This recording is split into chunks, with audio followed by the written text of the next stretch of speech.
អ្នកអាចកំណត់មុខងារ Cruise Control បានពីររបៀបដោយចូលទៅកាន់ Driver Assistant ត្រង់កន្លែង Cruise Control អ្នកអាចរើសយក Normal Cruise Control ឬ Adaptive Cruise Control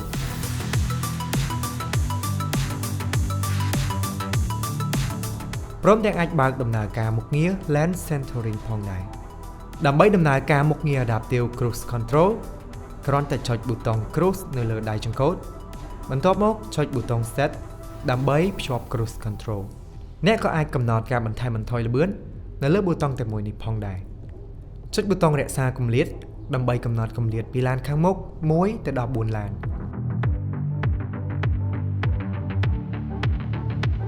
ចុចប៊ូតុង Lane Centering ដើម្បីរថយន្តតម្រង់ចង្កូតរត់កណ្ដាលកន្លងគូបញ្ជាក់ថាមុខងារ Adaptive Cruise Control ដំណើរការបានលុះត្រាតែរថយន្តរត់ល្បឿនពី20 គីឡូម៉ែត្រនៅក្នុង1ម៉ោងឡើងលើនៅពេលដែលដំណើរការមុខងារ Adaptive Cruise Control មុខងារ Stop and Go ក៏ដំណើរការដោយស្វ័យប្រវត្តិផងដែរនៅពេលដែលអ្នកកំពុងដំណើរការមុខងារ Adaptive Cruise Control មិនណែនាំឲ្យកងជើងនៅលើឈ្នាន់ហ្វ្រាំងនោះទេប្រសិនបើអ្នកកងជើងនៅលើឈ្នាន់ហ្វ្រាំងមុខងារ Adaptive Cruise Control អាចនឹងផ្ដាច់ទៅវិញដោយស្វ័យប្រវត្តិជាមួយគ្នានេះមុខងារ Lane Centering ក៏ដំណើរការដោយស្វ័យប្រវត្តិផងដែរក៏ប៉ុន្តែអ្នកអាចបិទមុខងារមួយនេះវិញបានដោយចុចនៅលើប៊ូតុងតម្រង់ចង្កូតនៅលើដៃចង្កូតរបស់ Ranger Raptor ដើម្បីផ្ដាច់ Cruise Control វិញគ្រាន់តែចុចប៊ូតុង Cruise ម្ដងទៀតឬមួយគ្រាន់តែជាន់ហ្វ្រាំង